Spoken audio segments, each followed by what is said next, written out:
ఇవాళ తెలంగాణలో సంచలనంగా మారుతున్నటువంటి బీసీ ఉద్యమం ఏదైతే ఉందో, ఈ బీసీ ఉద్యమంలో బీసీల హక్కుల సాధన కోసం 42% రిజర్వేషన్ కోసం, కాస్ట్ సెన్సస్ కోసం ఇవాళ బీసీ నాయకులు ఆమరణ నిరాహార దీక్ష చేస్తూ ఉన్నారు. అంటే ఎలాంటి ఆహారం తీసుకోకుండా చనిపోవడానికి కూడా సిద్ధపడి ఇవాళ నిరాహార దీక్షలు చేస్తూ ఉన్నారు. సిద్ధేశన్న కానీ మనోళ్ళందరూ చేస్తూ ఉన్నారు. వాళ్ళది వీళ్ళ నుంచి పుట్టిన డిమాండ్ కాదు. కాంగ్రెస్ పార్టీ తనకు తానుగా నిర్ణయించుకున్నటువంటి ఒక అంశం. 42% రిజర్వేషన్ అమలు చేస్తూ బీసీ డిక్లరేషన్ను ప్రకటిస్తూ మా నాయకుడు, మా ఫ్యూచర్ ప్రధాని రాహుల్ గాంధీ గారు డిక్లరేషన్ను ప్రకటించడం జరిగింది. ఆ డిక్లరేషన్ అమలు కోసం ఇవాళ శీఘ్రంగా అమలును పూర్తి చేసి బీసీల వాటా బీసీలకు దక్కే విధంగా త్వరగా ప్రభుత్వం చర్యలు తీసుకోవాలని ఆమరణ నిరాహార దీక్ష చేస్తూ ఉన్నారు సంజీవ్ గాంధీ వీళ్ళంతా. కానీ అయితే నేను ప్రభుత్వాన్ని రిక్వెస్ట్ చేస్తూ ఉన్నా, ఇది మనం చెప్పిన మాటే, మనం ఇచ్చిన మాటే. అతి త్వరగా ఈ బీసీ డిక్లరేషన్ హామీలను అమలు చేస్తూ బీసీలకు ఇచ్చిన మాట నిలబెట్టుకోవాల్సినటువంటి అవసరం మన మీద ఉంది. మన కాంగ్రెస్ పార్టీ ఎన్నికల మేనిఫెస్టో,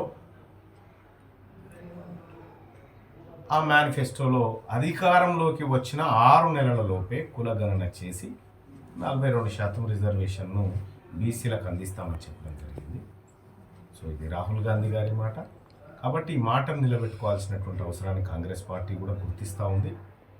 అలాగే నేను ఇతర పార్టీల నాయకులకు కూడా చెప్తా ఉన్నా, ఇటు బీఆర్ఎస్ పార్టీ, అటు Bharatiya Janata party, including left parties, ఈ 42% అంశం పైన, కాస్ట్ సెన్సస్ పైన మీ ఒపీనియన్ ఏంది చెప్పండి.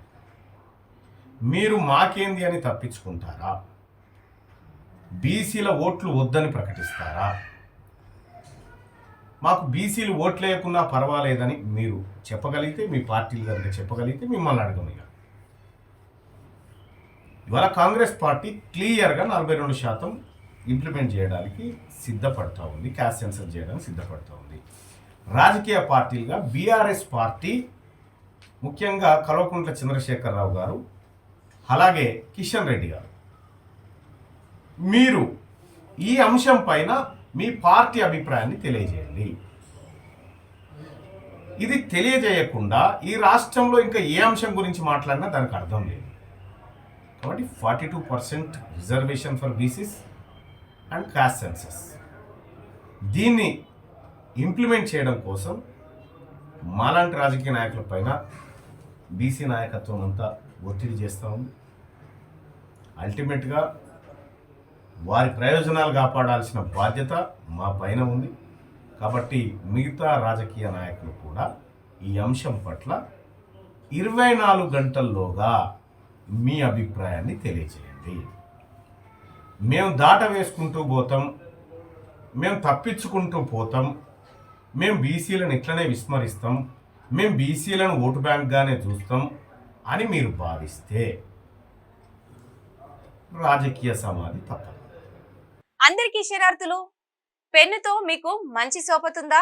తెలంగాణ యాసలో ముచ్చట్లు రాయడం మీకు తెలుసా? మీలాంటోళ్ళని ఎత్తుకుతుంది మా క్యూన్యూస్. మరి ఆలస్యం చేయకుండా మాకు ఫోన్ చేయండి. 8688892608. లైక్ చేయండి.